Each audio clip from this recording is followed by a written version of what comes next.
हरिः ओं श्रीगुरुभ्यो नमः परमगुरुभ्यो नमः श्रीमदानन्दतीर्थभगवत्पादाचार्यगुरुभ्यो नमः नरसिंहोऽखिलज्ञानमतध्वान्तदिवाकरः जयत्यमितसद्ज्ञानसुखशक्तिपयोनिधिः कल्याणाद्भुतगात्राय कामितार्थप्रदायिने श्रीमद्वेङ्कटनाथाय श्रीनिवासाय ते नमः। व्यासाय भवनाशाय श्रीशाय गुणराशरे हृद्याय शुद्धविद्याय मध्वाय च नमो नमः। नौमिन्याय सुधादिकर्जरमुनीन् श्रीपादरट्सन्मणीन् व्यासार्यान् विविधागमब्धिविहरान् श्रीवादिराजानपि वन्दे हंसवरान् रघुत्तमगुरून् वैदग्ध्यवारां निधीन् श्रीसत्यव्रतराघवेन्द्रमुनिपान् सद्बोधसध्यानपान् सत्याभिज्ञकराब्जोत्थान् पञ्चाशद्वर्षपूजकान् सत्यप्रमोदतीर्थार्यान् नौमिन्यार्यसुधारतान् शास्त्रेषु पारदर्श्वानं शास्त्रज्ञेषु च वत्सलं दीनभक्तोद्धारकरं सत्यात्मानं गुरुं भजे। विद्यापीठविधातारं विद्यावारिधिचन्दिरं विद्यार्थिवत्सलं वन्दे महामहिमसद्गुरुम्। एकादश्यै नमः। स्वस्त्यस्तु हरिः ओं हरिः ओं हरिः ओं। ఏకాదశి గురించి మనం తెలుసుకుంటూ ఉన్నాం. 8 భాగాలలో ప్రస్తుతం తెలుసుకున్నాం. ఈరోజు ఏకాదశి జాగరణం గురించి మనం తెలుసుకుందాం. ఏకాదశి అంటే మనం ఏం చేస్తూ ఉన్నాం? చేసేవాళ్ళు ఉపవాసం చేస్తూ ఉన్నాం. ఏదో కాస్తో కూస్తో పారాయణం చేస్తాం. సాధ్యమైతే ప్రవచనాలను వింటాం. అధికంగా వినడం శ్రవణం చేయడం సాధ్యం కాదు. కానీ ఉత్సాహభరితమైన పనులను మాత్రం చేసుకుంటాం. ఎన్ని గంటలైనా మనకు విసుగు రాదు ఆ పనుల్ని చేయడానికి. ఎందుకంటే మనసు ఉరకలేస్తుంది ఆ విషయాలను వినడం, అలాంటి విషయాలను చూడడం. ఎంత ఉపవాసమున్నా ఎంత కష్టమైనా మనసులో ఉత్సాహం ఉంటుంది కాబట్టి వినరాని పాటల్ని, చూడకూడని చిత్రాలను చూసేందుకు ఏ విధమైన శ్రమ అనిపించదు. ఎందుకనో దౌర్భాగ్యం, మరెందుకని మేం చేసుకున్న పాపం. మరేంటి అంత తప్ప, అది తప్ప. వినరానివి వింటాం, చూడరానివి చూస్తాం, ఎక్కడికి వెళ్ళకూడదో వెళతాం. కానీ దేవాలయానికి వెళ్ళాలంటే శ్రమ అనిపిస్తుంది. ఎందుకనో చాలా చిత్రం అనిపిస్తుంది. మనిషి జీవితం మారిపోవాలి. మనిషి జీవితం భగవంతుడే మార్చాలి. భగవంతుని ప్రార్థించాలి. భగవన్, నీ పనులను చెయ్యాలని నా మనసు కనిపిస్తుంది, కానీ ఎందుకో విసుగనిపిస్తుంది. నీ పనులను చేయాలని అనిపిస్తుంది, ఎందుకో శ్రమ కలుగుతుంది. నీ పని చేయాలని అనిపిస్తుంది, శ్రమ కలుగుతుందేమో అన్న భయం వణికిస్తుంది మనిషిని. కనుక దయచేసి నీ పనిని చేసే తాహతు, ఉత్సాహభరితంగా నీ పనిని చేయాలి నేను. అలాంటి శక్తిని, సామర్థ్యాన్ని, యోగాన్ని, సుయోగాన్ని నాకు కల్పించమని భగవంతునికి ప్రార్థించాలి. చేసేవాళ్ళు ఎవరైనా ఉన్నారా అని మనం అంటాం. ఉన్నారు. ఎవరున్నారు? మా గురువులు. ఏం చెప్పినా మా గురువులు అని అంటూ ఉంటారేందబ్బా అని అనుకుంటూ ఉన్నారా? లేదు, మీరు అలా అనుకోరు. నాకన్నా చాలా తెలుసు మీకు గురువుల గురించి. అసలు ప్రతిరోజు ఏకాదశి వారికి. ఏకాదశి రోజు మాత్రమే కాదు, ప్రతిరోజు ఏకాదశినే వారికి. అయినా కూడా ఎంత ఉత్సాహంగా పాఠం చెబుతారని. ఏకాదశి వస్తే ఎక్కడి నుంచి తన్నుకొస్తుందో ఉత్సాహం అర్థం కాదు. 7-8 గంటలైనా 10 గంటలైనా పాఠం చెప్పడానికి సరే అంటారు. కానీ వినడానికి మాకు ఓపిక ఉండాలి కదా. చెప్పే ఓపిక వారికి ఉంది, కానీ వినే ఓపిక మాకు లేదు. కాబట్టి అక్కడికే పాఠాన్ని నిలిపేస్తారు. పాఠం నిలిపినా సాధనను నిలపరు. సాధన సమాప్తి కాదు. వారు పారాయణం చేస్తారు, వారు గ్రంథాల అవలోకన చేస్తారు. అలా చేస్తూనే ఉంటారు, చేస్తూనే ఉంటారు.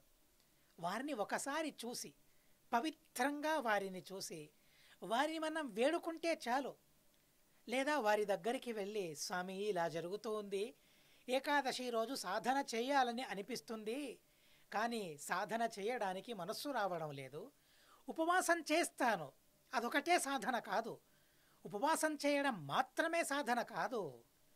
భక్తి కలగాలి. మనసులో భక్తి లేనిదే చేసిన కర్మ అంతా వ్యర్థమని శాస్త్రం చెబుతుంది.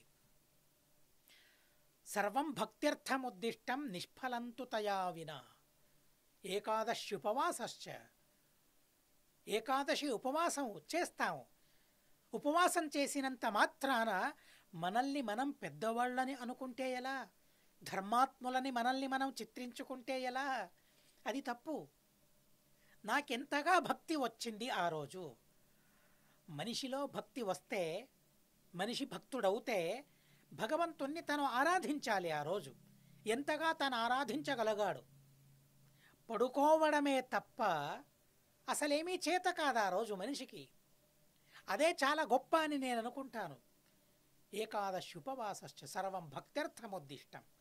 ఎందుకని ఈ ఉపవాసాలు చెప్పారు, వనవాసాలు చెప్పారు, వ్రతాలను చెప్పారు, నోములను చెప్పారు చేయమని? అంటే సర్వం భక్త్యర్థం, భక్తిని అభివృద్ధి పరచుకోవడానికి ఈ వ్రత నియమ ఉపవాసాలన్నీ కూడా ఉన్నాయి. కానీ వ్రత నియమ ఉపవాసాలతో భక్తి పెరగడం లేదంటే ఇక అలాంటి వ్రతం వల్ల, నియమం వల్ల ప్రయోజనం ఏంటి? వ్యర్థమవుతుంది. ఎంతగా శ్రమించాం ఏకాదశి ఉపవాసం చేయడానికి, ఆ శ్రమ అంతా బూడిదలో పన్నీరు పోసినట్లవుతుంది. కనుక మన ఆ శ్రమ సార్థకమవ్వాలంటే భక్తితో మనం కొన్ని పనులను చేయాలి. ఆ చేయాల్సిన పనులలో జాగరణ ఒక అత్యద్భుతమైన సత్కర్మ. ఏకాదశి రోజు జాగరణ చేయాలి, ఉపవాసం రోజు జాగరణ చేయాలి. మేలుకొని ఉండాలట. 24 గంటలు రాత్రంతా మేలుకొని ఉండాలి. యామయామ పూజను చేయాలి. 3 గంటలకు ఒకసారి పూజ. కీర్తన చేస్తూ ఉండాలి, గానం చేస్తూ ఉండాలి, పురాణాలను వింటూ ఉండాలి. గానం చేస్తూ చేస్తూ విసుగు పుడితే పురాణం వినడం ప్రారంభించాలి. పురాణం వింటూ వింటూ విసుగు కలిగితే పారాయణం చేయాలి. ఇలా ఏ కర్మ చేయడానికి మనసుకు విసుగు అనిపిస్తుందో, మనసు అలసిపోతుందో ఆ పనిని వదిలిపెట్టి మరో పని చేయాలి. అప్పుడు ఉత్సాహం ఉంటుంది మనసుకు. కనుక అలాంటి పనులను చేయాలి. అదే నిజమైన జాగరణ. ఆ జాగరణని ఎంతోమంది చేస్తారు. రాత్రి 3 గంటల వరకు, 4 గంటల వరకు చేసి స్నానానికి వెళ్ళి భగవంతుణ్ణి ఆరాధించి ఆ తరువాత ద్వాదశి పారణం చేసేవారు ఎందరో ఉన్నారు. అయినా కూడా మా వల్ల కావడం లేదు, మా వల్ల కావడం లేదు. కనుక మార్చుకోవాలి, మనసును మార్చుకోవాలి, అలవాట్లను మార్చుకోవాలి. దురలవాట్లను మార్చుకుంటే మనిషి అంతా చేయగలడు. దురలవాట్లను మార్చుకుంటే మనిషికి సమయం దొరుకుతుంది. మనిషికి సమయం ఎలా దొరుకుతుంది? డబ్బును ఖర్చు చేస్తే సమయం దొరుకుతుందా? డబ్బుతో కాలాన్ని కొనగలమా? సమయాన్ని కొనగలమా? లేదే. సమయాన్ని ఎలాగైనా సంపాదించగలమా? లేదే. సమయాన్ని సంపాదించుకోవాలంటే దురలవాట్లను మానుకోవాలి మనిషి. దురలవాట్లను మానుకుంటే ఎంత సమయం మనకు దక్కుతుంది, ఎంత సమయం దొరుకుతుంది? అంత సమయంలో మనం భగవంతుణ్ణి ఆరాధించగలగాలి. కనుక రాత్రిపూట అలా జాగరణం చేయాలి. జాగరణం చేసేటప్పుడు ఆ జాగరణ 26 గుణాలతో సంపన్నమై ఉండాలట. లేక 12 గుణాలతోనైనా సంపన్నమై ఉండాలి. కాస్తో కూస్తో గుణాలు ఉండాలి. జాగరణం చేయాలి. ఎలా జాగరణం చేయాలి? చిన్నప్పుడు శివరాత్రి జాగరణ గుర్తుకొస్తుంది. జాగరణ చేయడం అంటే ఏంటి? సినిమాలు చూస్తూ కూర్చోవడం. అవేలో దేవుని సినిమాలు వేస్తూ ఉండేవారప్పుడు. కానీ ఇప్పట్లో అలా లేవే. ఏవేవో సినిమాలు వేయడం, గణేశోత్సవాన్ని చేస్తూ ఉంటారు. ఎలాంటి అప్రబుద్ధమైన పనులను చేస్తూ ఉంటారు అసలు అక్కడ. ఏ పాటలను వినకూడదో, శృంగారభరితమైన పాటలుంటాయో, ఏ పాటల వల్ల మనసు స్థిరం అవ్వదో, మనసు చంచలమవుతుందో, మనసులో దురాలోచన కలుగుతుందో అలాంటి పాటల్ని వేయడం ఏంటి అసలు గణేశోత్సవం రోజు? అలా నృత్యం చేయడం ఏంటి అసలు ఆ పాటలకు? అర్థం కాదు. మనం ఏం చేస్తూ ఉన్నాం అసలు? మంచి పని చేస్తూ ఉన్నామా? మంచి పని ముసుగులో చెడు పని చేస్తూ ఉన్నామా? లేదా చెడు ముసుగులో మంచి చేస్తూ ఉన్నామా? ఏంటది అసలు? అర్థం కాదు. పైకి చూడ్డానికి గణేశోత్సవం అని, కానీ చేస్తూ ఉన్నదేంటి? అసభ్యకరమైన పాటల్ని వేస్తూ, అసభ్యకరమైన స్టెప్పులను వేస్తూ, ఏంటా గణేశోత్సవం అసలు? అలాగే శివరాత్రి జాగరణ చేస్తూ ఉన్నప్పుడు కూడా అలాగే చేస్తారు. అలా ఏకాదశి జాగరణ కాకూడదు. అలా జాగరణ చేయడం కన్నా పడుకోవడం బెటర్, పడుకోవడం మంచిది. ఎందుకంటే అలాంటి దురభ్యాసాలు చేయడం వలన మరింత పాపం మనిషికి కలుగుతుంది. కనుక దయచేసి అలాంటి పనులను మానుకోవాలి, మానుకునేలా ఉపదేశించాలి. ఏదో మన కాలనీలో కదా చేస్తూ ఉన్నారు, గణేశోత్సవం చేస్తూ ఉన్నారు, నేను కూడా కాస్తో కోస్తో డబ్బునిచ్చాను కదా, వెళ్ళి చెప్పే అధికారం నాకు ఉంది కదా. వినకపోతే సరే, వినేలా చెప్పాలి. అందుకోసం మంచి పాటలు ఏవైతే ఉన్నాయో ఆ మంచి పాటల్ని అందించాలి. మంచి పాటల్ని వేసి నృత్యం చేసే సదవకాశాన్ని వారికి మనం కల్పించాలి. నేనొక్కడనే కాదు, ఎవరెవరు డబ్బులను ఇచ్చామో పెద్దవాళ్ళందరూ వెళ్ళాలి అక్కడికి. ఏం చేస్తూ ఉన్నారు అసలు? లేదంటే నేను డబ్బిచ్చానే, ఆ పాపం నాకు కూడా అంటుకుంటుంది. కనుక చాలా జాగ్రత్తగా ఉండాలి. ఈ సందర్భంలో ఏకాదశి జాగరణం గురించి మనం తెలుసుకుంటూ ఉన్నాం. ఏకాదశి రాత్రి నిద్రపోకూడదు. నేను 1-2 సార్లు చెప్పాను ఎందుకు నిద్రపోకూడదు. సత్యధ్యాన తీర్థ శ్రీపాదుల వారికి ప్రశ్నించారట. చాలా అత్యద్భుతమైన సమాధానాల్ని చెప్పేవారు వాళ్ళు. ఏ ప్రశ్నను ఏ సందర్భంలో అడిగినా వారికి సమాధానం సిద్ధంగా ఉండేది. కనుక నాకు మాట గుర్తుకొస్తుంది. అదమారు తీర్థ శ్రీపాదుల వారు, విశ్వప్రియ తీర్థ శ్రీపాదుల వారు, మా స్వామీజీ వారు, గురువరేణ్యుల వారు వారి దగ్గరికి వెళ్ళినప్పుడు చక్కని మాట చెప్పారు. ప్రస్తుతం అదమారు తీర్థ శ్రీపాదుల వారు, విశ్వప్రియ తీర్థ శ్రీపాదుల వారు ఉత్తరాది మఠం గురించి చాలా చక్కగా సమన్వయం చేసి చెప్పారు. మా గురువుల వారు సమాధానం చెప్పే శైలిని గమనించి, శైలిని సంతోషంతో ఆనందంతో ఓ మాట చెప్పారు. కన్నడలో ఆ మాట ఉంది, చాలా వైరల్ అయ్యింది. అది మీరు వినే ఉంటారు. వినకపోతే నేను వెదికి పంపిస్తాను, వినండి. ఏంటి ఉత్తరాది పీఠం అంటే ఏంటి అంటే, ప్రశ్నించడం కన్నా ముందే నేనేం ప్రశ్నిస్తూ ఉన్నానని తెలుసుకొని ఆ ప్రశ్నకు ఉత్తరం సిద్ధమవుతుందట. ఆదిలో ఉత్తరం ఉండే మఠమట. ప్రశ్నించిన తర్వాత ఆ ప్రశ్న ఏంటో అర్థం చేసుకుని ఆ ప్రశ్నకు తగిన సమాధానాన్ని చెప్పడమే కష్టము. అలాంటప్పుడు ఇంకా ప్రశ్న చెయ్యలేదు, నా ముఖాన్ని గమనించి నాలోని ప్రశ్న ఏంటని గమనించి మొదటే ఉత్తరం సిద్ధమవుతుందట. కనుక ఈ మఠాన్ని ఉత్తరాది మఠం, ఆదిలో ఉత్తరం కలిగిన మఠం, ఆదిలోనే సమాధానం చెప్పగలిగిన తాహతు గల మఠం. మఠం అంటే స్వామీజీ వారని అర్థం. అలా వ్యాఖ్యానం చేశారు ఉత్తరాది మఠం అనే పదానికి. అది నిజమే. అదేదో వారు ముఖస్థుతికి మాత్రం చేయలేదు. విద్యార్థులమైన మేము ఎన్నోసార్లు ఈ విషయాన్ని మనం గమనించాం. ఏదో సుధా పాఠం జరుగుతూ ఉంటుంది, లేదా భాగవత పాఠం జరుగుతూ ఉంటుంది. ప్రతి ఏటా విద్వాంసులను పిలిచి మహాస్వామీజీ వారు పాఠం చెబుతూ ఉంటారు. పాఠం చెబుతూ ఉంటారు. వైశాఖ కృష్ణపక్షంలో ద్వాదశి వరకు ఆ పాఠం 10 రోజుల వరకు జరుగుతూ ఉంటుంది. ద్వితీయ నుండి ద్వాదశి వరకు ఇలా 10-12 రోజులు జరుగుతూ ఉంటుంది. అప్పుడు ఉపనిషత్ భాష్యాలనో స్రవమూలాలనో పాఠం చెబుతూ ఉంటారు. అలాంటి సందర్భంలో ఏదో ప్రశ్నించాలి అని అనుకుంటూ ఉంటాం. నీ ప్రశ్న ఏంటి? ఈ ప్రశ్న కదా, దీనికి సమాధానం ఇది అని మా ముఖాన్ని గమనించి మొదటే మా ప్రశ్నను గమనించి ఆకళింపు చేసుకుని ఆ ప్రశ్నకు తగిన సమాధానాన్ని ఇస్తారు. ఎందరికో ఇలాంటి అనుభవం. కనుక అలాంటి విచిత్రమైన సామర్థ్యం కలవారు సత్యధ్యాన తీర్థ శ్రీపాదుల వారు. ప్రస్తుతం కూడా అదే జీన్స్ ఎక్కడికి వెళుతుందండి? ఎక్కడికి వెళ్ళదు. ప్రస్తుతం మా గురువరేణ్యులైన సత్యాత్మతీర్థ శ్రీపాదుల వారికి కూడా ఏ సందర్భంలో ప్రశ్నించినా దానికి ఉత్తరం సిద్ధంగానే ఉంటుంది.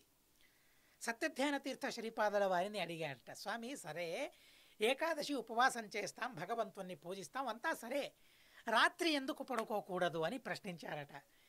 ఎంత చక్కని సమాధానమో, ఎంత అనుభవపూర్వకమైన సమాధానమో!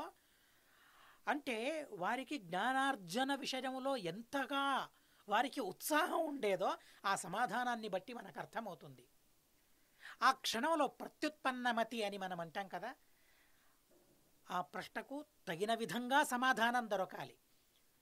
ప్రశ్నించిన వారికి సమాధానం అవ్వాలి, అవును కదా అనిపించాలి, ఇదే సరికదా, ఇదే సమాధానం సరికదా అనిపించాలి. ఉండొచ్చు అని అనుకోకూడదు. సమాధానం చెప్పిన తర్వాత ఈ సమాధానం ఉండొచ్చు అని కాదు, ఇదే సమాధానం, ఇది తప్ప మరొకటి సమాధానం కాదు అనేంతగా సమాధానం చెప్పారట. సరే, ఏకాదశి జాగరణం చేయలేదు, ఏకాదశి పడుకున్నావు అనుకో, కానీ పడుకున్నప్పుడు కలలో తిన్నట్లు కల వస్తే అది కూడా పాపమే. కలలో కూడా తిన్నట్లు కల కూడా పడకూడదట ఆ రోజు, అది కూడా పాపమవుతుంది. కలలో చేసిన పనులకు కూడా పాపపుణ్యాలున్నాయని శాస్త్రం చెబుతుంది. కలలో కాళ్ళు తీసి తండ్రిపైనో తల్లిపైనో వేస్తావు, దానివల్ల మనిషికి పాపం ఉంటుంది. ఆ పాపాన్ని ఎలా అనుభవిస్తాడంటే కలలోనే ఆ పాపం యొక్క ఫలితాన్ని అనుభవిస్తాడట. భయంకరమైన కలలు మనిషికి వస్తాయి. అసలు మనిషి దేహమంతా చెమటతో తడిసిపోతుంది, అంతగా భయపడతాడు. లేచి చూస్తే కల, చెమటలు అలాగే ఉంటాయి. ఎంత విచిత్రమో గమనించండి. దేహమంతా చెమటలు పట్టిపోయింది. దాహం మనిషికి కలుగుతుంది, నీళ్లు త్రాగుతాడు తను భయాన్ని పోగొట్టుకోవడానికి. ఎంతగా భయపడ్డాడో కల వల్ల. పీడకల అని మనం అంటాం దాన్ని. అలాంటి పీడకల ఎందుకని వచ్చింది?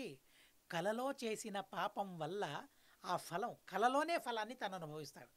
భగవంతుడు ఎంత చక్కగా వ్యవస్థ చేశాడో చూడండి. పాపాలకు పుణ్యాలకు, పాపానికి తగిన ఫలితానికి, పుణ్యానికి తగిన ఫలితానికి.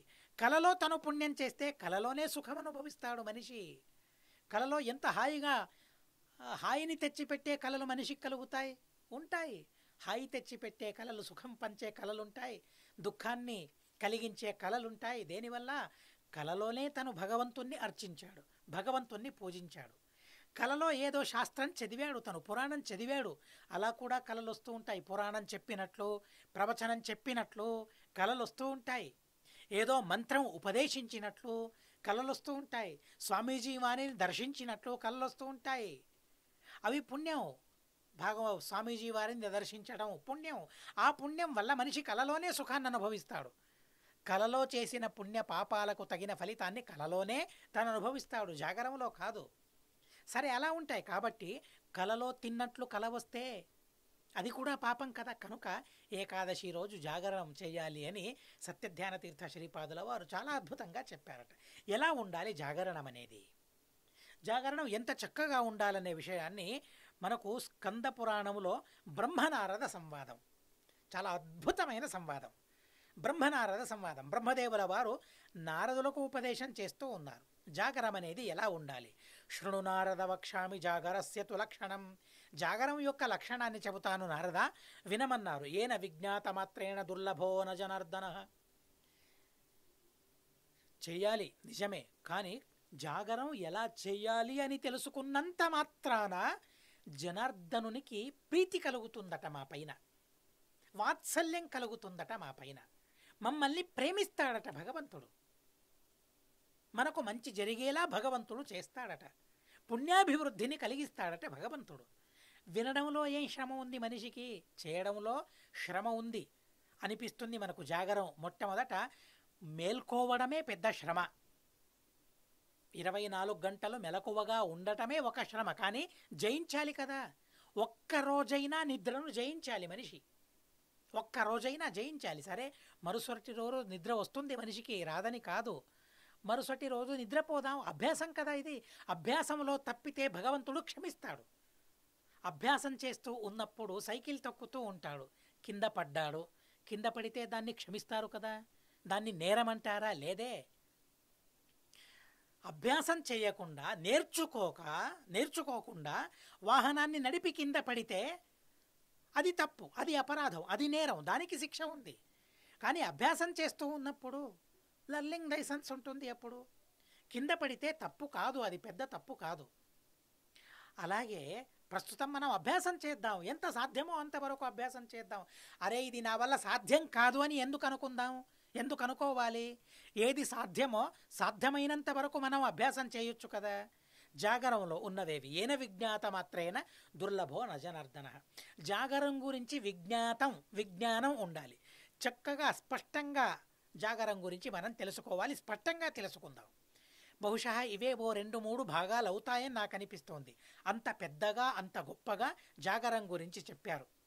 ఈరోజు ఏకాదశి రోజు మనం విందాం చాలు. 1 గంట, మనం 9 గంటలకు పడుకుంటాం ప్రతిరోజు అనుకుంటే ఈరోజు 10 గంటలకు పడుకుందాం. 1 గంట వరకు పారాయణం చేద్దాం, ప్రవచనం విందాం. ఈరోజు ప్రవచనం వినేది చాలా సులువైపోయింది, చాలా సులభంగా ఉంది ప్రవచనాన్ని వినడం. కనుక ఏదో మొబైల్లో లేక టీవీలో ప్రవచనం వేసుకుని ఆ భగవంతుని మహిమను మనం విందాం. 1 గంట ఇంకా మెలకువ ఉండడానికి నాకు సాధ్యమనుకుంటే 2 గంటల వరకు విందాం.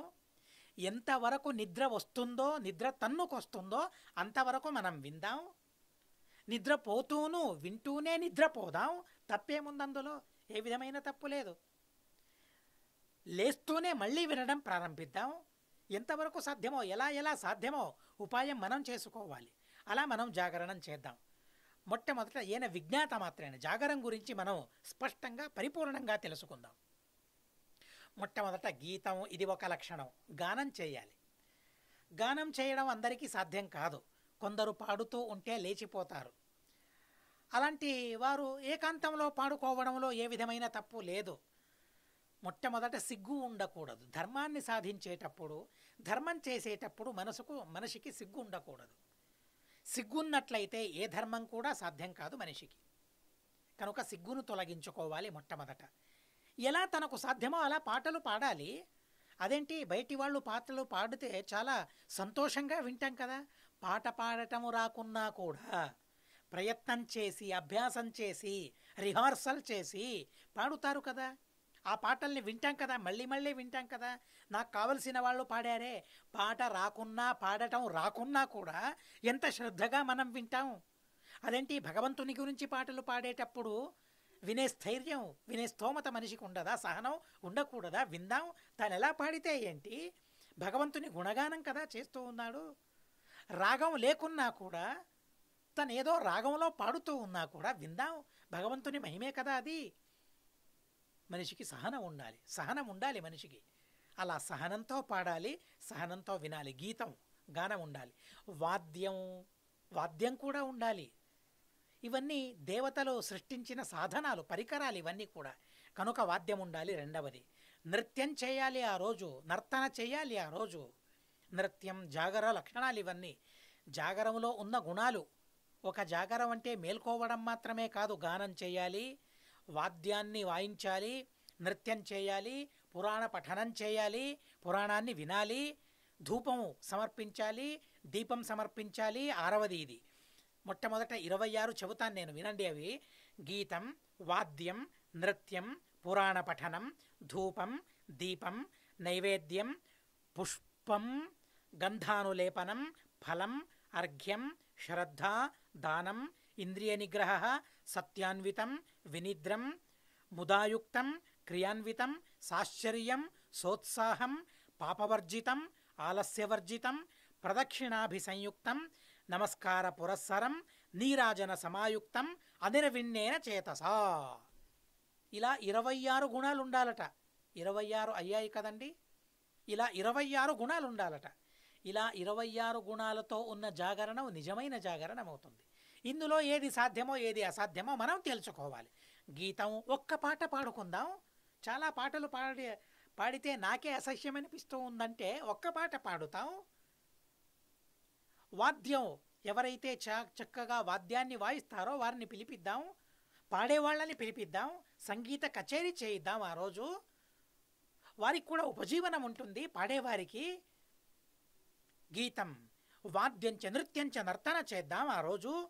ఆ పాటకు అనుగుణంగా పురాణ పఠనం, కాసేపు పురాణ పఠనం చేసుకుందాం. ధూపం సమర్పించుకుందాం, దీపం సమర్పించాలి, నైవేద్యం సమర్పించాలి, పళ్ళు పాలు మొదలైన వాటిని నైవేద్యం సమర్పించాలి. పుష్పాలను సమర్పించాలి భగవంతునికి, గంధానులేపనం చేయాలి భగవంతునికి. తను కాదు గంధానులేపనం చేసుకోవడం, తను గంధాన్ని పూసుకోకూడదు ఆ రోజు. భగవంతునికి సమర్పించాలి, ఫలం సమర్పించాలి, అర్ఘ్యం సమర్పించాలి. శ్రద్ధ ఉండాలి. శ్రద్ధ అంటే ఆస్తిక్య బుద్ధి ఉండాలి. ఆస్తిక్య బుద్ధి అంటే చెప్పాను ఒకసారి. ఆస్తిక్య బుద్ధి అంటే వేదాలు ఉన్నాయి, ఆ వేదాల్లో చెప్పబడిన సత్కర్మలకు ఫలమున్నాయి. ఇదే శ్రద్ధ, ఇదే ఆస్తిక్య బుద్ధి. అలాంటి ఆస్తిక్య బుద్ధి ఆ రోజు ఉండాలి. దానం చేయాలి, ఇంద్రియాలను నిగ్రహించాలి, నిజం పలకాలి, సత్యం ఉండాలి. వినిద్రంచ నిద్రపోకూడదు. ముదాయుక్తం సంతోషంగా ఉండాలి. క్రియాన్వితం పనులను చేస్తూ ఉండాలి, సత్కర్మలను చేస్తూ ఉండాలి, ఒకటి తర్వాత ఒకటి. ఆశ్చర్యం కలగాలి. ఆ భగవంతుని మహిమను వింటూ, భగవంతుని మహిమను చెబుతూ, భగవంతుని గురించి పాటలను పాడుతూ, స్తోత్రాలను పారాయణం చేస్తూ ఆశ్చర్యం కలగాలి భగవంతుని మహిమను వింటూ. సాశ్చర్యం, ఉత్సాహం ఉండాలి. అలాగే పాపం చేయకూడదు, ఆలస్యం ఉండకూడదు. ప్రదక్షిణలను చేయాలి, నమస్కారం చేయాలి, నీరాజనం చేయాలి. మనసులో నిర్వేదం ఉండకూడదు, శోకం అనేది మనసులో ఉండకూడదు. ఇలా యామే యామే మహాభాగ కుర్యాద్ ఆరాత్రికం హరే. ఇలా చేస్తూ 3 గంటలకు ఒకసారి భగవంతునికి నీరాజనం చేయాలట. 3 గంటలకు ఒకసారి పూజ ఇలా చేస్తూ ఉండాలట. యామే యామే మహాభాగ కుర్యాదారాత్రికం హరేహే షడ్వింశద్గుణ సంయుక్తం కుర్యాజ్జాగరణం హరేహే. ఇలా 26 గుణాలతో కూడుకున్న జాగరణను ఏకాదశి రోజు చేయాలి. మనసుకు ఎంత తర్ఫీదు ఇవ్వడమో చూడండి. ఇది మనసుకు ఇచ్చే అభ్యాసం ఎంత ఉన్నతమైన అభ్యాసమో చూడండి. ఇలాంటి అభ్యాసం మనసుకు చేయించాలి ఏకాదశి రోజున. ఎంత పుణ్యమో అసలు ఇలా చేస్తే, ఇలాంటి జాగరణ చేస్తే అత్యద్భుతమైన పుణ్యం మనిషికి కలుగుతుంది. కనుక జాగరణ అణువంతైనా సాధిద్దాం, ఈరోజే ప్రారంభిద్దాం. ఒక్క పాట భార్య పాడుతుంది, పిల్లలు పాడుతారు, లేక పాడడానికి నాకొచ్చు, కూర్చుందాం. ఒక్కరోజు సిగ్గును విడిచి పాటలను పాడుకుందాం. ఇక్కడ గుణాలు ఏవైతే ఉన్నాయో ఆ గుణాలను సమన్వయం చేసుకోవడానికి ప్రయత్నం చేద్దాం. ఎన్ని గుణాలను సమన్వయం సాధించడానికి సాధ్యమయ్యింది నాకు ఆలోచిద్దాం, వ్రాసుకుందాం ఒక చోట. ఇన్ని గుణాలను సమన్వయం చేసుకోవడం నా వల్ల సాధ్యమయ్యింది భగవన్, ఇది నీకు సమర్పితమని భగవంతునికి సమర్పిద్దాం. ఆ తరువాత మరికొన్ని మాటల్ని చెప్పారు. ఏవం కురుతే భక్త్యా విత్తశాఠ్య వివర్జిత జాగరం వాసరే విష్ణో లీయతే పరమాత్మని. ఎవరు ఇలాంటి జాగరణను చేస్తారో వారికి భగవంతునిలో లీనమవుతారట, తన్మయత్వను చెందుతారట. భగవంతుడే వారికి దొరుకుతాడట, వారు ముక్తిని పొందుతారు. కనుక ఈ గుణాలు ఉండాలి. ఈ గుణాలు లేకుండా జాగరణం చేసినట్లయితే ఏ విధమైన ఫలం లేదు. కేవలం జాగరణ వల్ల ఫలం లేదు. భక్తి కావాలి, భక్తిని పెంచే గుణాలు ఉండాలి. అలాంటి జాగరణ వల్ల ఫలం కలుగుతుంది. ధనవాన్ విత్తశాఠ్యేన యః కరోతి ప్రజాగరం తేనాత్మా హారితో నూనం కితవేన దురాత్మనా. చాలా డబ్బులున్నాయి. విత్తశాఠ్యంతో సంగీత కచేరీ చేసే విద్వాంసులను తను పిలిచాడు, నృత్యం చేసేవారిని పిలిచాడు. వైభవంగా జాగరణ సంపన్నమయ్యింది. కానీ నాకు డబ్బుంది అనే గర్వంతో తన జాగరణ చేస్తే దానివల్ల భగవంతుడు దొరకడు. చేశాడు, తనంతా చేశాడు, పనులను చేశాడు, కానీ ఫలితాన్ని దక్కించుకోవడం తన వల్ల సాధ్యం కాదు. దైత్యులు సముద్రమథనం చేశారు కదండి, కానీ అమృతం దక్కిందా వారికి? లేదు. ఎందుకని? ప్రయత్నం చేశారు, ప్రయత్నం చేసినా ఫలితం దక్కలేదు. ఎందుకని? భగవంతుని పైన భక్తి లేదు, భగవంతుని ఆదేశ రూపంతో చేయడం లేదు, కనుక దక్కలేదు. భగవంతుడే చెప్పాడు దైత్యులకు, దేవతలకు, మీరు దైత్యుల దగ్గరికి వెళ్ళి వారి సహాయాన్ని పొందండి. ఎందుకని అడిగాడు అంటే దైత్యులు దుష్టభావనతో ఎలాంటి ప్రయత్నం చేసినా వారికి ఫలితం దక్కదు అనే ప్రమేయాన్ని చెప్పాలి, ఉపదేశించాలి. అందుకోసమే భగవంతుడు దైత్యులు కూడా పాల్గొనేట్లు భగవంతుడు చేశాడు. అక్కడ పాల్గొన్నారు, శ్రమించారు, అయినా కూడా అమృతం దక్కలేదు. ఎందుకని? భగవంతుడు తన పక్షంలో, వారి పక్షంలో లేడు, వారి మనసులో భగవంతుడు లేడు, వారి చిత్తంలో భగవంతుడు లేడు, భగవంతుని స్మరణ లేదు. అంతేకాక సమాజ క్షేమం కోసం అనే చింతన కూడా వారికి లేదు. కానీ దేవతలకు ఇవన్నీ ఉన్నాయి కనుక దేవతలకు అమృతం దొరికింది, దైత్యులకు అమృతం దొరకలేదు. ఇరువురు సమానంగా ప్రయత్నం చేశారు కదా. ప్రయత్నం సమానంగా ఉన్నా కూడా మనసులో భక్తి లేదు కాబట్టి అమృతం దక్కలేదు. అలాగే ఏకాదశి ధనికుడు శ్రీమంతుడు ధనమదంతో జాగరణ చేశాడు, తను వైభవంగా సంపన్నమయ్యింది. అయినా కూడా ఫలితం వారికి దక్కదు. కనుక చాలా జాగ్రత్తగా ఉండాలి. విత్త శాఠ్యాన్ని పరిహరించుకోవాలట. నాకింత డబ్బుంది, నేను ఇంతగా చేయగలను, నేను మాత్రమే చేయగలను, ఎవరికీ సాధ్యం కాదు. విత్త శాఠ్యం అనేది మనిషికి ఉండకూడదు. వినీతుడై ఉండాలి. ఎంత డబ్బును ఖర్చు చేసినా వినీతుడై ఉండాలి, అతి వినీతుడై ఉండాలి మనిషి. అలా జాగరణం చేస్తే దానివల్ల లాభం కలుగుతుంది. ఆ స్కంద పురాణంలోనే ఉమామహేశ్వర సంవాదంలో మరికొన్ని విషయాలు వచ్చాయి. 12 గుణాలైనా ఉండాలి అని రుద్రదేవుల వారు ఉమాదేవికి ఉపదేశిస్తూ ఉన్నారు. చూడండి, ఈ విధంగా మనం తారతమ్యాన్ని కూడా గమనించవచ్చేమో. అక్కడ బ్రహ్మదేవుల వారు ఉపదేశించారు కాబట్టి 26 గుణాలను ఉపదేశించారు. ఇక్కడ రుద్రదేవుల వారు ఉపదేశిస్తూ ఉన్నారు కాబట్టి 12 గుణాలను ఉపదేశించారు. అంటే 26 గుణాలు వారికి తెలియదు అని కాదు, తారతమ్య ద్యోతకమైనదంతే. 12 గుణాలను మాత్రమే రుద్రదేవులు చెప్పారు, ఉమాదేవికి చెప్పారు. సశాస్త్రం, మొట్టమొదట శాస్త్ర సమేతమవ్వాలట జాగరణ. శాస్త్ర చర్చ జరగాలి, శాస్త్రాధ్యయనం జరగాలి. విశేషంగా ఆ రోజు అధ్యయనం చేయాలి, జ్ఞానం కలగాలి మనిషికి. మనిషికి జ్ఞానం కలగాలి, జ్ఞానకార్యం జరగాలి. అధ్యయనం చేస్తే మనిషి జ్ఞాని అవుతాడు, జ్ఞాన సంపన్నుడు అవుతాడు. కనుక దాని గురించి మనిషి తెలుసుకోవాలి, మనిషి అర్థం చేసుకోగలగాలి. కనుక సశాస్త్రం, శాస్త్ర సమేతమై ఉండాలి. ఇది ఒకటవది. నృత్య గాంధర్వ సంయుతం, నృత్యం చేయాలి, పాటల్ని పాడాలి, వాద్యం ఉండాలి, తాళ సంయుక్తం ఉండాలి, దీపాలుండాలి, సాధుజనులుండాలి, ఉపచారాలుండాలి, యథోక్తమైన ఉపచారాలుండాలి, మనసు సంతోషంగా ఉండాలి, తుష్టి అలంబుద్ధి ఉండాలి, సంతోషం ఉండాలి, లోకరంజనం ఉండాలి. ఇలా 12 గుణాలతో యుక్తమైన జాగరం ఏదైతే ఉందో ఇది మాధవ ప్రియమైన జాగరణ, భగవంతునికి చాలా ప్రీతికరమవుతుంది. కనుక ఇలాంటి ఉపవాసాన్ని చేద్దామా ఉమాదేవి అనుకుంటారట. భార్య భర్తలు ధర్మం చేసేటప్పుడు ఎలా చేయాలి ఈ ధర్మం, భర్త చెప్పాలి, భార్య అనుసరించాలి. రుద్రదేవుల వారు చెప్పారు, ఇలా 12 గుణాలతో సంపన్నమై ఉండాలి జాగరణ. ఇలాంటి జాగరణ మనం చేద్దామా? ఏకాదశిని వారు కూడా చేస్తారు, ఉపవాసం చేస్తారు. కనుక ఈ జాగరం ఇలా ఉండాలి అని రుద్రదేవుల వారు చెప్పారు. గుణైర్ద్వాదశభిర్యుక్తం జాగరం మాధవ ప్రియం కర్తవ్యం తత్ప్రయత్నేన పక్షయో శుక్లకృష్ణయో. ఎప్పుడు చేయాలి? శుక్లపక్షంలోనూ కృష్ణపక్షంలోనూ ఇరు పక్షాలలోనూ కూడా ఇలాంటి జాగరం చేయాలి. కేవలం శుక్లపక్షంలో అని లేదా కృష్ణపక్షంలో అని ఎలా కాదు, 2 పక్షాలలో కూడా ఇలాంటి జాగరణ సంపన్నమవ్వాలి. 9 ఉండకూడదట ఆ రోజు. 9 దోషాల చేత రహితమై ఉండాలట జాగరణ.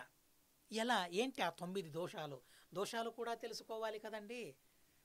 గుణాలను మనం తెలుసుకున్నాం, ఏ ఏ లోపాలు ఉండకూడదు, ఏ లొసుగులు ఉండకూడదు, దాన్ని కూడా మనం తెలుసుకోవాలి. కనుక వాటిని కూడా రుద్రదేవుల వారు ఉమాదేవికి చెబుతారు.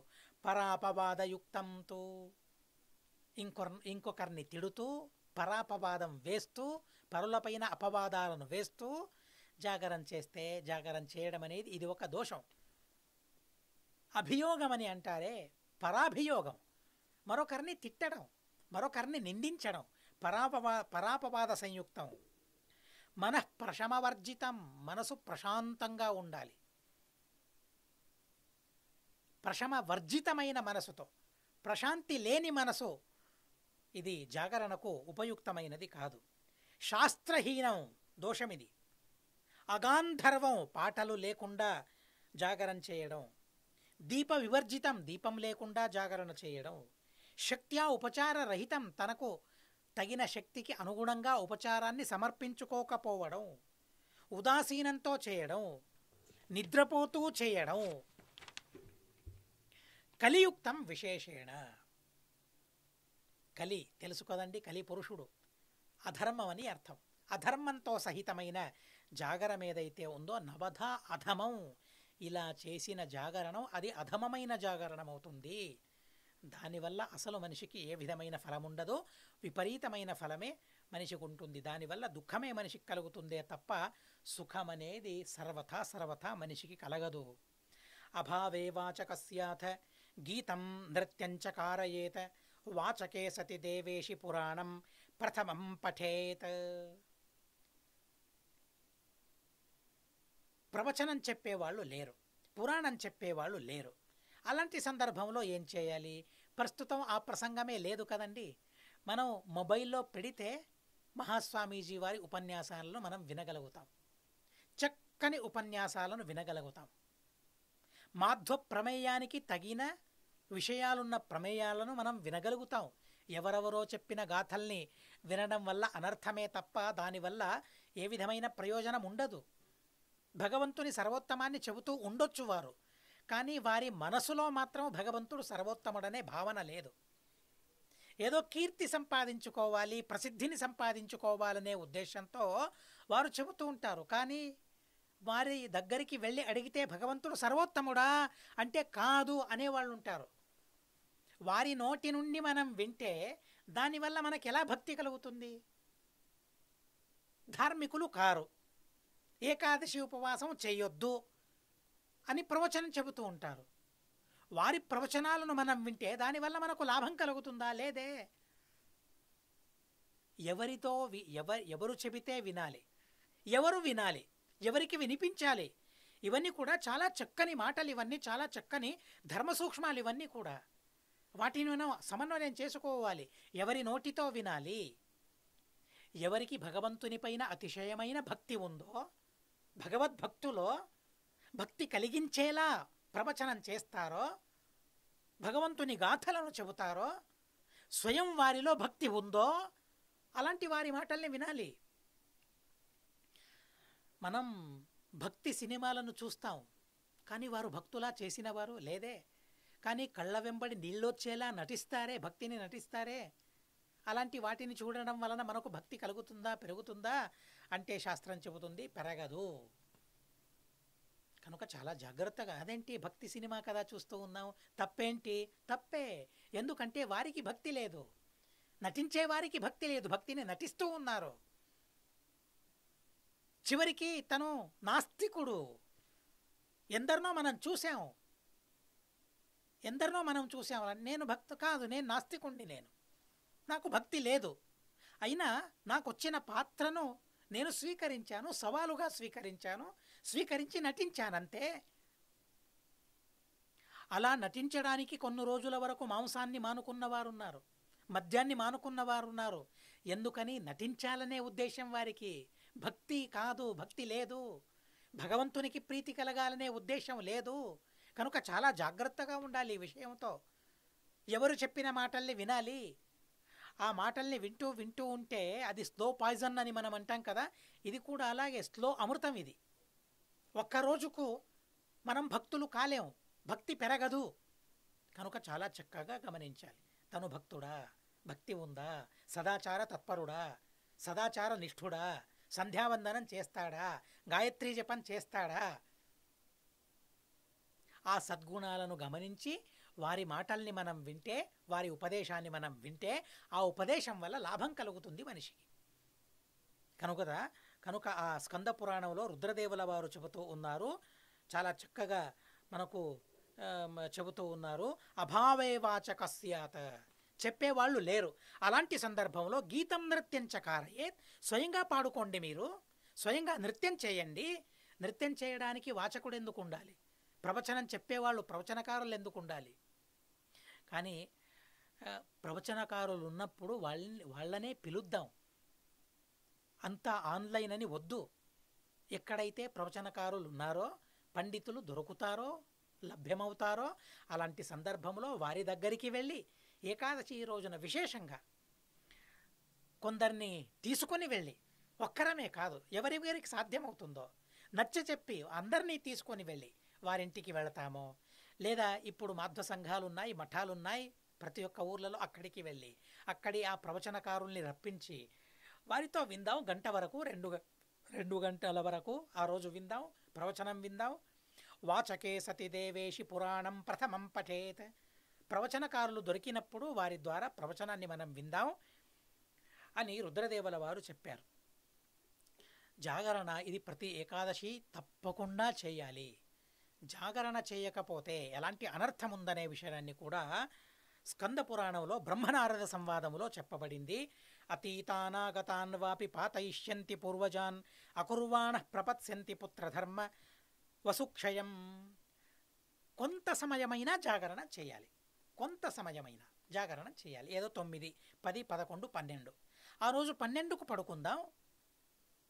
3 గంటల వరకు యామం, 3 గంటల వరకు మనం పారాయణం చేద్దాం. పుణ్యకథలను మనం విందాం. ఆ ఏకాదశి మహిమను మనం తెలుసుకుందాం. భగవంతుని మహిమను తెలుసుకుందాం. ఏమేం వినాలని కూడా చెప్పారు. ఏకాదశి రోజున భాగవతాన్ని విశేషంగా శ్రవణం చేయాలట, మహాభారతాన్ని శ్రవణం చేయాలి, వాల్మీకి రామాయణాన్ని శ్రవణం చేయాలి, రామకీర్తన జరగాలి, ఆ రోజు కృష్ణ సంకీర్తన జరగాలి, భగవంతుని నామ సంకీర్తన ఆ రోజు జరగాలి. అకుర్వాణ ప్రపత్స్యంతి. జాగరం చేయకుండా ఎవరైతే పడుకుంటారో అంటే భక్తి ఉండాలి, భక్తి ఉండాలి. జాగరణం చేయకుండా ఎవరైతే పడుకుంటారో వారికి అనర్థం జరుగుతుంది. కనుక జాగరణం చేయాలి. న పురశ్చరణాత్ పాపం వ్రతైర్దానై సమాధిభిః విలయం యాతి విప్రేంద్ర వినా ద్వాదశి జాగరం. ద్వాదశి జాగరం అంటే ఏకాదశి రోజుని అర్థం. ఏకాదశి ద్వాదశికి మధ్యకాలం కదా అది, రాత్రికాలం. జాగరణ ఎక్కడ చేస్తాం, ఏ సమయంలో చేస్తాం? రాత్రికాలంలో. ఏకాదశికి ద్వాదశికి మధ్యాహ్నం ఉంది కాబట్టి ద్వాదశి అని పిలుస్తున్నారు. అంటే ద్వాదశి వచ్చేంత వరకు జాగరణం చేయాలట. మరుసటి రోజు వరకు జాగరణ, స్నానం చేసేంత వరకు జాగరణం చేస్తూ ప్రవచనాల్ని వింటూ మనిషి ఉండాలి.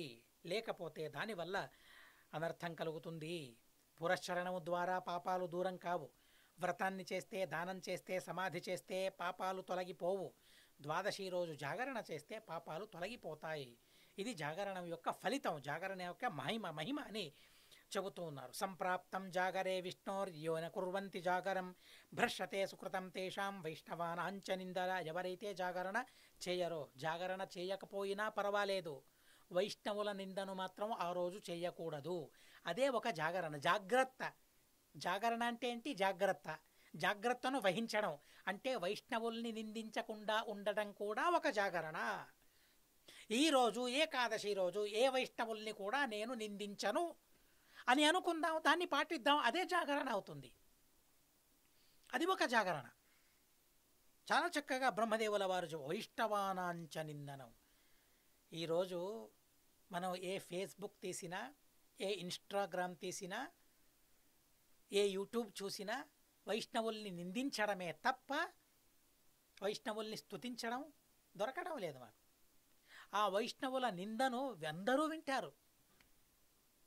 లక్షల మంది వింటారు. వ్యూవర్స్ ఉంటారు, దానికి వినేవాళ్ళు ఉంటారు, కంప్లైంట్ చేసేవారు ఉంటారు, కమెంట్ చేసేవారు ఉంటారు. కానీ మంచి చెప్పండి, ఎందరూ వింటారు? మంచి చెబితే వినేవాళ్ళు తక్కువ, చెడు చెబితే ఎక్కువ వింటారు. మీరు గమనించండి, అక్కడ వ్యూస్ ఉంటాయి కదా, వ్యూవర్స్ ఉంటారు కదా, ఎంతమంది చూశారు తెలుసుకోవచ్చు కదా, ఎన్ని గంటల వరకు ప్లే అయ్యింది చూడొచ్చు కదా. మంచి చెబుతూ ఉంటే అది ఎన్ని గంటల వరకు విన్నారు, ఎందరు విన్నారు. చెడు చెబితే ఎన్ని గంటల వరకు విన్నారు, ఎందరు విన్నారు. చెడు చెబితే వినేవాళ్ళు చాలామంది ఉన్నారు, చెడు చెప్పేవాళ్ళు కూడా చాలామంది ఉన్నారు. కానీ మంచి చెప్పేవాళ్ళు తక్కువ, మంచి వినేవాళ్ళు కూడా తక్కువ. వైష్ణవ నింద అస్సలు చేయకూడదు ఆ రోజు. వైష్ణవ నిందను వినకూడదు. మా గురువరేణ్యులైన సత్యాత్మతీర్థ శ్రీపాదుల వారిని నిందించేవారు కూడా ఈ కాలంలో ఉన్నారు. అసలు కృష్ణుణ్ణి నిందించిన వారే ఉన్నారు. ఎవరిని విడిచారని నిందించేవారు. కనుక అలాంటి నిందల్ని కూడా వినకూడదు చెబుతుంది. వైష్ణవానాంచ నిందనం మతిర్న జాయతే యస్య ద్వాదశ్యాం జాగరేపతి.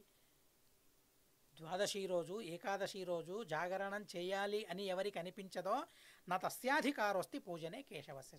భగవంతుణ్ణి పూజించే అధికారం వారికి లేదు అని స్కంద పురాణంలో బ్రహ్మదేవుల వారు నారదుల వారికి ఉపదేశించారు.